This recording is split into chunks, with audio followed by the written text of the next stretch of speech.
반갑습니다, 여러분들. 우리 직업정보론 첫 번째 수업 시간입니다. 오리엔테이션에서 좀 말씀드렸긴 했는데 조금 더 제가 이제 첫 시간이니까 설명을 좀 하고 그 다음에 이제 책 보도록 하고요. 우선은 교재를 보시면은 두께가 얼마 안 되잖아요. 여기 있는 거는 하나도 빠짐없이 다 외운다고 생각을 해주셔야 됩니다. 그래서 문제 수가 그렇게 많지가 않아요. 그래서 한 두세 문제 정도 생각하면 된다고 했잖아요. 그래서 이 두세 문제를 위해서 정말 막대한 노력을 해야 됩니다. 그게 이제 2차 시험인 거고. 그래서 이제 보시면은 제일 중요한 거는 2차는 철저하게 좀 답안 쓰는 연습, 답안 작성으로 해주셔야 됩니다. 그리고 답안 작성을 하려면 내용을 알아야 되잖아요. 그러니까 보통 이제 2차 하실 때 많은 분들이 그걸 생략해요. 그러니까 이론 공부를 생략을 합니다. 왜냐하면 1차 때 했다고 생각하고 본격적으로 그냥 기출문제 보고 답만 외우는데 그렇게 하기보다는 답안 작성을 하면서 동시에 이론 정리를 해야 되겠죠. 그래서 이 책 수준 기준으로 이렇게 쭉 하면 되는 거예요. 그래서 이론 정리 해주시고 이때 이론 정리를 하면서 아예 그 이론을 다 써보시는 것도 좋습니다. 그리고 답안 작성 연습을 해야 되기 때문에 두 가지 방법이 있을 수 있어요. 이거를 두 문자를 이제 활용하는 방법하고 그 다음에 정말 무식하게 하는 겁니다. 무식하게 그냥 좀 무식하게 쓸게요. 이렇게 무식한 방법이 있는데 저 개인적으로는 이걸 추천합니다. 이거는 이제 제가 저 공부할 때도 그랬고 뭐 제가 가르칠 때도 그러고 그리고 이제 카페 같은 데 가서 다 읽어봐도 이렇게 하시는 분도 있고 이렇게 하시는 분도 있는데 결과적으로는 이쪽을 보면은 이제 합격률이 저는 뭐 더 높다고 봅니다. 그게 무슨 말이냐면요. 그런 말을 되게 많이 해요. 하루에 볼펜 한 자루를 쓰면 합격이다. 그 말은 이거거든요. 결론은. 그렇죠? 근데 두 문자는 또 뭐가 있냐면요. 물론 이걸로 활용해갖고 정리할 수 있는 거 분명히 있어요. 그런 것들이 있는데 어느 순간에 두 문자를 기억한 게 혼란이 옵니다. 그래서 두 문자는 기억하는데 내용을 기억을 못해요. 그런 우려를 이제 범하는 걸 되게 많이 봤어요. 그래서 저는 철저하게 이쪽을 추천드립니다. 자, 그렇게 하시고 그러니까 정말 많이 써보셔야 돼요. 그러니까 손이 익도록 문제를 보면 손이 저절로 답을 쓰도록 그렇게 하시면 합격하십니다. 100% 합격하세요. 그렇게 하시면. 저는 그렇게 좀 설명을 드릴 거고요. 자, 일단은 우리가 이제 직업정보라고 하면은 우리 이제 1차 기준으로 할 때는 그러니까 쉽게 얘기하자면 이 직업정보를 담고 있는 어떤 문서라든가 그렇죠? 어떤 사이트 뭐 이런 것들로 우리가 이제 정리를 했었잖아요. 2차 시험에서는 주로 이제 문서에서 나옵니다. 그 문서 중에서도 잘 나오는 것들이 있어요. 그래서 한국직업사전이라든가, 한국직업사전이라든가, 아니면 한국표준 직업분류라든가,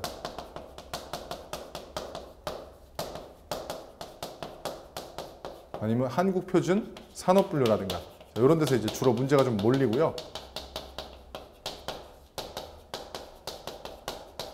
기타 뭐 다른 뭐 이론들도 종종 출제가 되면서 문서는 주로 여기서 나오고 여기 이제 계산 문제가 이렇게 들어갑니다. 계산 문제는 직업정보론에서 나올 수도 있고 노동시장론에서 나올 수도 있어요.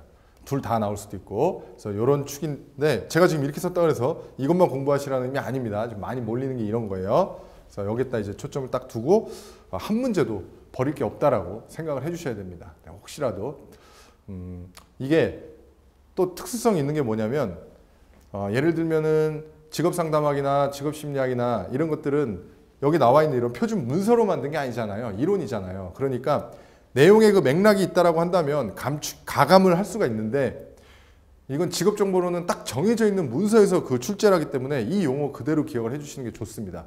그게 이제 가장 좋은 방법이고 그걸 위해서는 최대한 많이 써봐야 됩니다. 그걸 다시 말씀드릴게요. 많이 써보고 읽어보고 또 고민해보고 잊어버리고 또 잊어버린 것 때문에 스트레스 받아서 다시 또 복원하고 이런 과정이 몇 번 있어야 돼요. 그렇게 되고요. 그렇게 하셔야 됩니다. 반드시. 자, 직업정보의 제공 보도록 하죠. 자, 공공직업정보 해서 우리 이제 1차에서도 마찬가지로 공공직업정보하고 이제 민간직업정보 구분했었잖아요.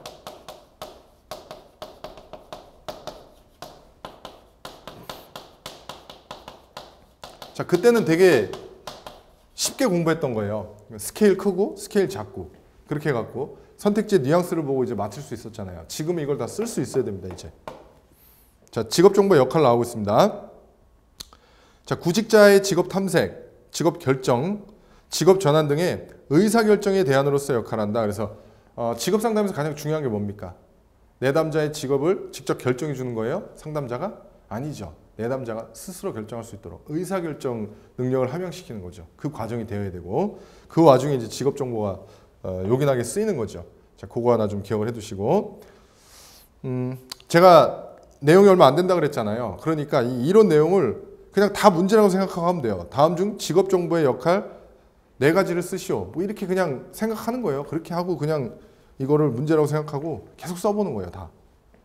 직업 상담 시 상담의 기초 자료로서 직업 대안들의 정보를 제공한다. 또 하나 여기서 좀 말씀드리고 싶은 게 왜 답안은 모범 답안이 공개가 안 되잖아요. 그러니까 모범 답안인지 이거는 아무도 모르는 건데 일단은 이 책을 믿고 하시면 돼요. 그거 말씀드릴게요. 가장 많은 수험생들이 본 거고 많은 검증을 거친 책이기 때문에 여기 나와 있는 거를 모범 답안이라고 생각하고 그냥 해주시면 돼요. 그러다가 정말 많은 이제 답안을 써보시잖아요. 그러면은 내가 여기서 요 말은 좀 빼도 되고 여기서 첨가해도 되고 이런 게 생깁니다. 그거는 지금 말씀드릴 수가 없어요. 이제 하시면서 생길 겁니다. 자, 그래서 직무, 노동시장의 수요, 직업 관련 조사 연구의 기초 자료로서 역할을 합니다. 직업 정보가 내담자로 하여금 자신의 선택을 점검하고 재조정해 볼 수 있도록 한다. 지금 뭔지 아시겠죠? 상담자하고 내담자하고 만났을 때 상담자가 어떤 직업 정보를 제공해 준 거예요. 그때 이 직업 정보가 어떤 역할을 하느냐 그걸 얘기한 거고 이 상황에서 브레이필드는 뭐라고 얘기합니까? 이 역할을. 자, 이분이 얘기한 거니까 이 용어 그대로 해주셔야겠죠. 정보 제공 기능과 재조정과 동기화 기능을 한다. 이건 기출된 거기도 해요. 그래서 요 정보 제공 기능 항상 어떤 식으로 대비해야 된다고요? 브레이필드가 말한 직업 정보의 기능 3가지를 쓰고 설명하시오. 그러면은 이렇게 제목 달고 내용을 쓸 수 있어야 돼요. 자, 그래서 계속 많이 써보시고 자, 직업 정보 제공 기능부터 진로 미결정 내담자, 아직 결정을 못한 내담자입니다. 그게 핵심이겠죠. 진로 미결정 내담자로 하여금 적절한 선택이 이루어지도록 하며 진로 선택에 대한 내담자의 지식을 증가시킨다. 그래서 진로 미결정 내담자에게 이제 적절한 선택을 도와주고 내담자의 지식을 증가시킨다. 이런 식의 맥락이 있으면 되는 거예요. 그러니까 처음에는 이제 그게 안 되니까 그냥 책 보고 이제 하는 게 가장 무난하죠. 재조정. 이건 뭐예요? 조정이니까 이미 결정을 했어요. 그죠? 진로 결정 내담자로 하여금 지금 현실 상황에 비춰 자신의 진로 선택이 적절했는지를 한번 검토해 보는 거죠. 그렇죠? 여기서 말한 재조명, 뭐 검토해 보고 뭐 이런 개념이죠. 동기화. 동기가 부족해요. 내가 뭐 어떤 직업을 선택해야 되는데 아니면 어떤 직업 진로를 결정해야 되는데 결정을 못 내려요. 동기가 없으니까. 그래서 이 동기 부족 내담자로 하여금 직업 정보를 주다 보면은 그 내용을 보고 동기가 생길 수도 있잖아요. 아, 이런 직업을 내가 한번 준비해 봐야겠다. 이런 자격증을 대비해 봐야겠다. 이런 걸 생기게 할 수 있잖아요. 그래서 이제 의사결정에 자발적이고 몰입을 가능하게 한다. 이렇게 해서 정보 제공, 재조정, 동기화. 그러니까 이런 거는 앞자 따도 되겠죠. 정제동 이런 거는. 친숙하잖아요. 이런 거는 두 문자로 하셔도 돼요. 자, 직업정보의 부분별 기능이 있습니다. 부분별 기능. 이것도 다 암기하셔야 돼요. 자, 직업정보의 부분별 기능을 기업과 국가, 노동시장으로 구분하여 설명하시오. 이렇게 하면 나올 수 있겠죠. 자, 직업정보가 기업에는 어떠한 이제 기능을 해주느냐? 직업별 수행 직무를 파악하여 합리적인 인사관리가 가능하다 이거. 일단은 인사관리는 여러 가지가 있잖아요. 뭐 채용도 있고, 그 다음에 배치도 하고, 뭐 교육훈련도 하고, 뭐 이동 및 승진도 하고, 그럴 거 아니에요. 그러니까 사람 채용한 데 있어서, 그죠? 그 다음에 사람 배치한 데 있어서, 교육훈련을 한 데 있어서, 그런 데 있어서 이 직업정보가 주는 기능이 있다라는 거예요. 그래서 직업별 수행 직무 파악하여 합리적인 인사관리를 가능하게 한다. 직무 분석을 통한 안전관리로 산업재해를 예방하더라. 직무 분석. 직무 분석은 이제 직업 심리학에서도 공부하는 거죠. 그래서 이제 직무 기술서와 직무 명세서, 작업자 명세서를 도출하는 거잖아요.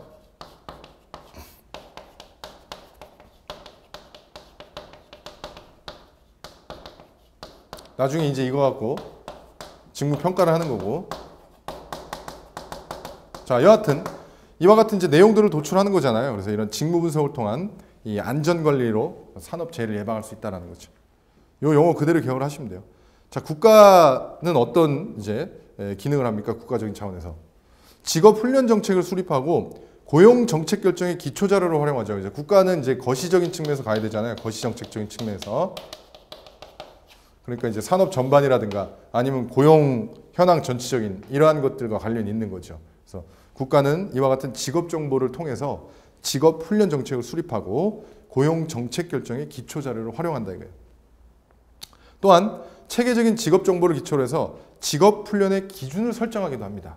자, 이게 이제 직업 정보가 국가에 주는 기능이에요.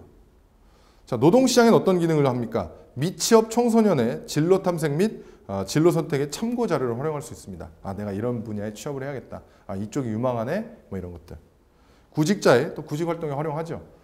제가 1차 할 때 설명드렸잖아요. 저는 실제 직업 정보를 보고 직무기술서가 아니라 이제 직무수행 계획서 이런 거 있잖아요. 저 입사 지원할 때 뭐 그런 거 쓸 때 실제 활용을 했었습니다. 그래서 구직자의 구직 활동에 활용하는 이러한 기능. 자, 고용 정보 유형입니다. 거시적 정보와 미시적 정보가 있죠.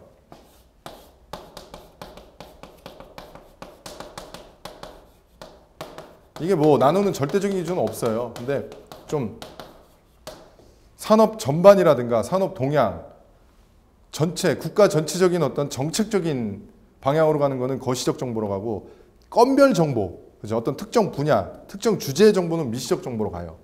자, 보시면은 정보로서의 기한이 길며 그 범위가 굉장히 포괄적이다 이거예요. 노동시장 동향, 산업별, 직종별 인력 수급 현황, 미래 고용 전망. 굉장히 거시적이죠. 그렇죠? 미시적인 건 정보로서의 기한이 짧고 그 범위가 제한적입니다. 그래서 특정 주제별 정보, 구인 구직 정보, 자격 정보, 훈련 정보, 임금 정보 이런 것들입니다. 자, 어려운 거 없죠? 자, 본격적으로 이쪽으로 다시 갈까요? 이쪽으로 가서 요 얘기를 한번 해볼게요. 공공직업정보와 민간직업정보. 공공직업정보는 거시정보고 민간직업정보는 미시정보다. 이렇게 해버리면은 100%는 안 맞아요. 반만 맞아요. 그러니까 그냥 두 개를 구분해서 공부하시는 게 좋아요. 자, 공공직업정보. 전체 산업 및 직종을 대상으로 합니다. 이건 1차 때도 그대로 나온 거죠. 공익적인 목적으로 공공적으로 생산 제공되고요. 지속적으로 조사 분석하여 제공되며 장기적인 계획. 무료로 제공돼요. 정부 및 공공기관 주도로 생산되고 보편적인 항목으로 이루어진 기초적 직업정보 체계로 구성된다. 자, 여러분들 옆에 암기팀 나와 있는데 이게 좀 와닿는 게 있고 와닿지 않는 게 있어요. 근데 와닿지 않는 거 굳이 이대로 암기 안 하셔도 돼요. 솔직히 이런 특성은요. 이건 충분히 어떤 상식선에서 저는 쓸 수 있다고 봅니다. 이런 거 여러 번 연습만 하면. 그래서 공공직업정보의 특성은 대체로 스케일이 크다. 민간직업정보. 특정한 목적에 맞게 해당 분야 및 직종이 제한적으로 선택이 돼요.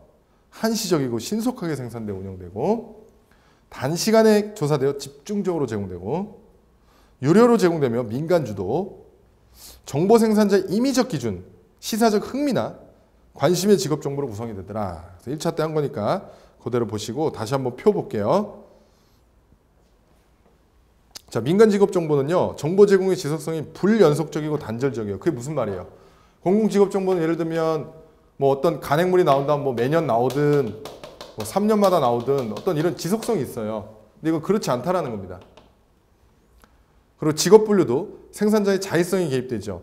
공공직업 정보는 어떤 국제적인 분류를 따르거나 아니면 그것을 갖고 와서 좀 변형시키고 이런 것처럼 객관적인 기준을 갖고 하거든요. 그 얘기입니다. 조사 수록되는 직업 범위, 특정 직업에 대한 제한적인 정보를 제공합니다. 민간은. 공공은 전체 산업 및 업종의 포괄적인 정보를 제공해줘요. 자, 다른 정보와의 관련성이 민간 직업 정보는 낮습니다. 하지만 공공 직업 정보는 다른 정보에 미치는 영향이 크며 관련성이 있어요. 예를 들면은 직업 사정을 보더라도 그 직업에 대한 정보만 나오는 게 아니라 예를 들면 뭐 연계된 학과, 그죠? 관련 뭐 예를 들면은 종사자 분포, 그 다음에 뭐 평균 임금 뭐 이런 것들이 이제 연관성이 제시되잖아요. 그런 게 없다라는 거예요, 민간은. 그래서 정보 획득 비용 유료 무료 이렇게 돼 있고, 자 보겠습니다. 직업 정보 수집 과정 이런 것도 다 암기해 주셔야 돼요. 자, 문제에서 어떻게 나오겠어요? 직업 정보 수집 과정을 뭐 4단계로 쓰고 설명하시오. 아니면 그냥 직업 정보 수집 과정을 쓰시오. 뭐 쓰고 설명하시오. 이렇게 나오겠죠. 이 용어 그대로 외우셔야 돼요. 이게 참고로 한국 그 직업 상담사 이제 협회가 있잖아요. 여기도 이거 주관하는 그 협회 이제 뭐 이사장님이 쓰신 책에 이제 이런 내용들이 많이 들어 있는데 뭐 어쨌든 다 근거가 있는 그런 내용들이에요. 자, 일단은 분대 목수 이런 거는 두 문자로 활용해 주셔도 돼요. 분대 목수.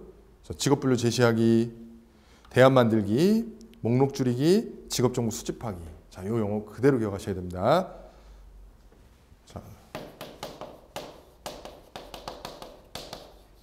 자, 직업 정보를 수집하는 과정이에요. 수집하는. 그러니까 민간이면 민간, 뭐 아니면 공공기관이면 공공기관들이 직업 정보를 어쨌든 제시를 하잖아요. 뭐 문서의 형태로 하든 뭐 사이트에 하든 그런 것들을 어떻게 수집하는지 그 과정을 보는 거예요. 자, 먼저 직업 분류를 제시합니다. 그래서 자, 그렇게 보시면 돼요. 직업 분류 체계를 제공하고 대안을 만듭니다. 내담자와 함께 대안 직업들에 대한 광범위한 목록을 작성하고 거기서 목록을 줄여나가요. 내담자와 함께 2개에서 5개 가장 적합한 대안으로 목록을 줄이고 그 다음에 마지막으로 직업 정보를 수집합니다. 내담자에게 최종 선정된 목록에 직업들에 관한 정보를 수집하도록 한다. 이런 거 읽다 보면 좀 와닿지가 않죠. 어쩔 수 없습니다. 이거는 이게 또 어떤 국내 그러니까 이제 이걸 연구하신 분의 이론에 근거한 거기 때문에 그대로 하셔야 돼요. 이렇게. 자, 다시 한번 직업 분류 제시, 대안 만들기, 목록 줄이기, 직업 정보 수집하기, 분대 목수. 자, 직업 대안 작성과 선택 시 과제 이것도 마찬가지예요. 제가 방금 말씀드린 맥락입니다. 어떤 분의 연구에 의해서 나온 이론이에요. 참 보다 보면 이게 뭐지 싶은 게 꽤 있어요. 한 가지 선택을 하도록 준비하기, 직업들을 평가하기, 자, 직업들 가운데서 한 가지 선택하기, 선택 조건에 이르기. 자, 어떻게 나온다고요? 직업 대안 작성과 선택 시 과제 4가지를 쓰시오. 이렇게 나오면 이걸 쓰는 거예요. 됐나요? 자, 지금 제가 여기 왜 써놨냐면요. 직업 정보 수집 과정이 있고 직업 정보 관리 과정이 있어요. 이 2개 구별하셔야 됩니다.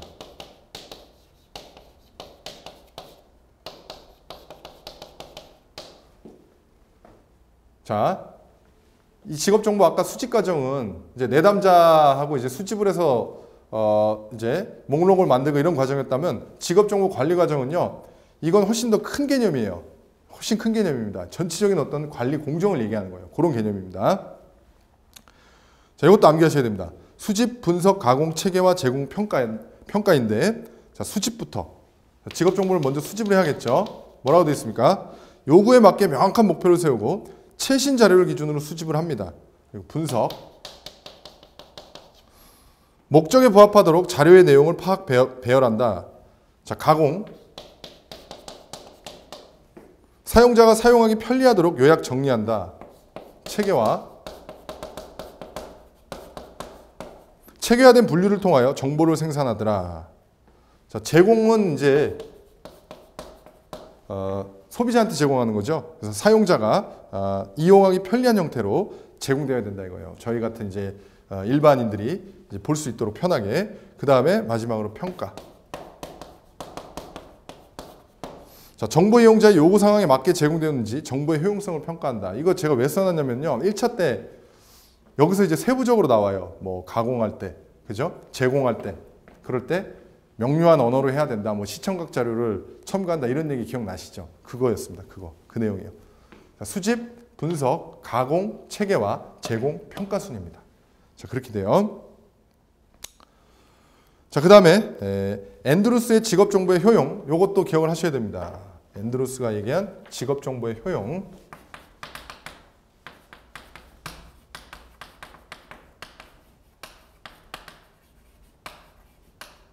자, 옆에 아주 잘 나와 있죠. 이건 그대로 하시면 돼요. 소형시장.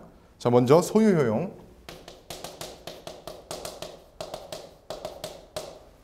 자, 우리가 이제 그걸 생각해 보면 되잖아요. 어떤 정보를 누구한테 이제 빌리는 것보다는 내가 갖고 있는 게 훨씬 더 그 정보를 찾기도 용이하고 적시해 볼 수 있잖아요. 예를 들면요. 책을 빌리는 거랑 빌렸다가 다시 반납하고 또 빌려오는 거랑 그거보다 내가 아예 사서 갖고 있을 때 그때 훨씬 더 효용 가치가 높죠. 그 얘기입니다. 그래서 정보 소유자가 타인에게로의 정보 전달을 통제할 수 있는지 여부. 지금 그 개념이에요. 말은 어렵지만. 그래서 내가 완전히 통제할 수 있고 갖고 있으면 훨씬 효용이 높은 거죠. 소유 효용. 자, 형태 효용. 우리가 이제 공부를 할 때도 그렇잖아요. 죄다 그냥 글만 빽빽하게 있는 것보다는 뭐 도표도 있고 그림도 있고 그다음에 시청각 자료도 보고 이럴 때 훨씬 더 이게 잘 와닿잖아요. 그래서 제공되는 정보가 사용자의 요구에 맞게 제공되는지 그런 겁니다. 그래서 사용자의 어떤 수준이라든가 아니면은 사용자의 어떤 인지 능력이나 뭐 이런 거에 맞게 제공이 돼야겠죠. 그다음에 시간 효용이 있습니다. 시간 효용. 어떤 개념입니까?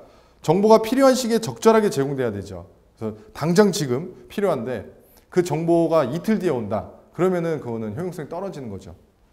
그 다음에 장소 효용입니다. 지금 같은 정말 빅데이터 시대에 검색하면 다 나오잖아요. 어디 가서 직접 찾아봐야 되고 이런 것보다는 즉각 이제 정보의 접근 및 전달성이 용이한지 이런 것들에 따라서 효용이 달라집니다. 그래서 소형시장, 요거는 쉽죠. 소형시장. 아까 정제동, 정보 제공, 재조정, 동기화. 정제동 하나 했고 소형시장 했는데 이게 나중에 보면 잘 기억이 안 나요. 아마 경험을 하실 겁니다. 이걸 기억을 하고도 이게 기억이 안 나요. 그러니까 죽어라고 써보는 게 최고입니다. 계속 말씀드려요.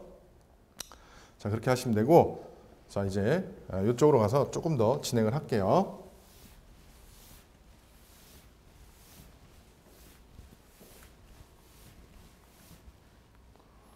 자, 공공직업정보 시스템 가장 대표적인 게 워크넷. 그죠? 워크넷. 1차 때 저랑 같이 실습을 했었는데, 근데 워크넷은요, 그렇게 시험 문제가 뭐 많이 나오지는 않습니다. 주로 이제 문서 형태로 많이 나오고 문서에 나와 있는 내용. 이게 시험 문제라기가 살짝 조금 그렇죠. 그래서 지금 그냥 워크넷을 우리가 떠올리면서 뭐가 있었는지 그냥 가볍게 읽고 넘길게요. 워크넷 인터넷 서비스. 자, 회원으로 가입한 개인에게 지역, 산업단지별, 역세권별, 직종별 등 다양한 일자리 정보를 제공하죠. 뭐 어려운 거 없죠. 온라인 구직 신청, 이메일 입사 지원, 맞춤 정보 서비스, 구직 활동 내 조회 출력, 메일링 서비스 등의 취업 지원 서비스. 자, 여러분들 혹시 큐넷하고 헷갈리시면 안 됩니다. 지금 워크넷이에요. 자격 포탈이고.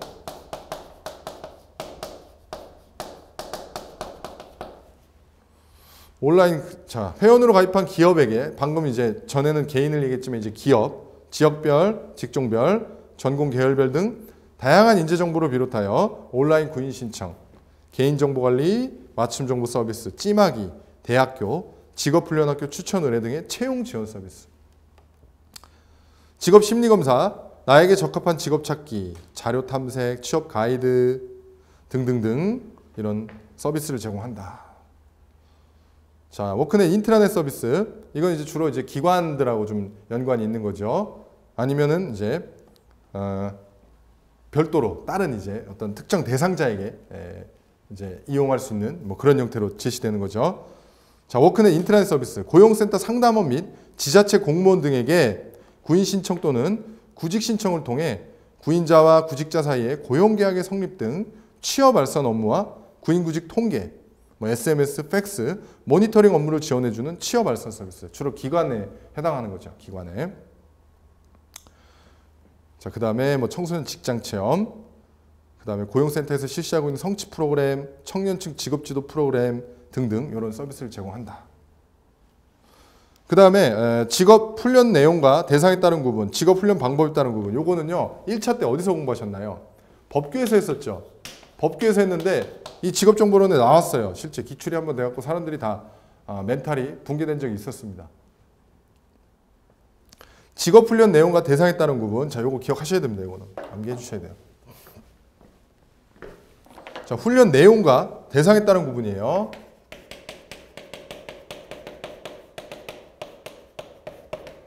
그 다음에 훈련 실시 방법에 따른 구분이 있죠.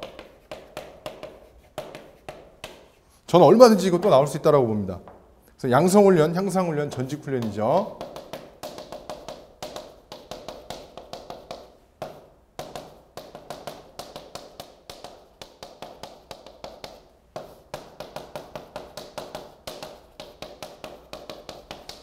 자, 양성훈련은 뭐 만약에 이렇게 써야 돼요. 그래서 다음 중 직업훈련의 이제 훈련 내용 및 대상에 따른 종류 3가지를 쓰고 설명하시오. 이렇게 문제가 나왔어요. 만약에.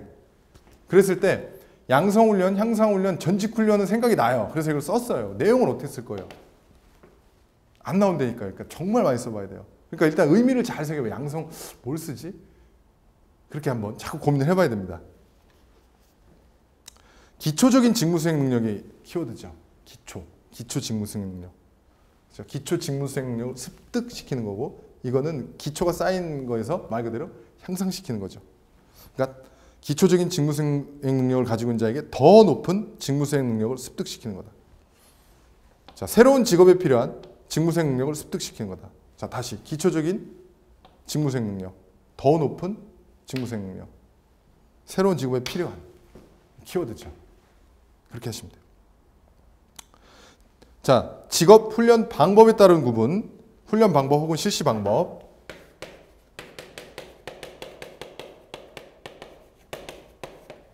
자, 기억나실 겁니다. 1차 때에서 집체훈련, 현장훈련. 이것도 마찬가지예요, 여러분들. 만약에 이걸 4가지를 쓰고 설명해야 된다면 과연 내가 답을 어떻게 썼을까? 계속해서 연습을 해보셔야 됩니다. 혼합훈련,